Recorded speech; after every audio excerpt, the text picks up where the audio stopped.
কাঁঠাল বিচি বাটা কাকে দিচ্ছে এখন তুমি খাবার? তোকে তোমারটা নাও।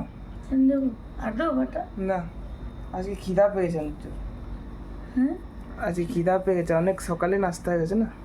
আমারও খিদা পেয়েছে, কালকেও পেয়েছিল, আজকেও পেয়েছে, আজকেও খিদা পেয়েছে। তো শুভ দুপুর বন্ধুরা, আজকে বেশি কিছু রান্না করিনি, কাঁঠাল লাঠি বাটা করেছি আর এখানে করেছি যেটা হলো পাট শাকের ডাল। পাট শাকের ডাল আজকে ঘন ঘন করে করো না, ডাল ডাল না। না না, ঘন করে করেছি। আচ্ছা, না একটা যে করো যে শুকনাওয়ালাটা। না, অত শুকনো নেই, কিন্তু হালকা এই যে এরকম ঘন ঘন, এর থেকে আর কি ঘন করবো।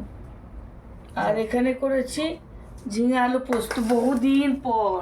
আমি সত্যি করে অনেকদিন পর ঝিঙ্গা আলু পোস্ত হয়েছে। বহুদিন পর।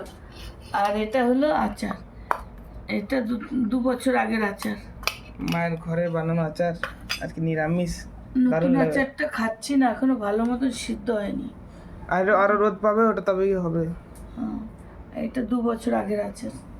এই রান্না করেছি বন্ধুরা, আজকে বেশি কিছু রান্না করিনি, ছিল সবজি টবজি, অনেক কিছু রান্না করতে ইচ্ছা করছিল না, আমি যে আজকে একটু হালকা পাতলা খাই, ওর জন্য। না, এটাই ঠিক আছে। তোমাদের কি পছন্দ এরকম খাবার? তাহলে তোমরা আসতে পারো। আমাকে তো খুবই পছন্দ, এরকম ডাল হবে, আলু পোস্ত হবে। না, আমার বন্ধুদের যদি পছন্দ হয় তাহলে আসতে পারো এরকম খাবার খেতে। না, তোমার হাতে আলু পোস্ত গেলে সত্যি আর কেউ কিছু খাবে না।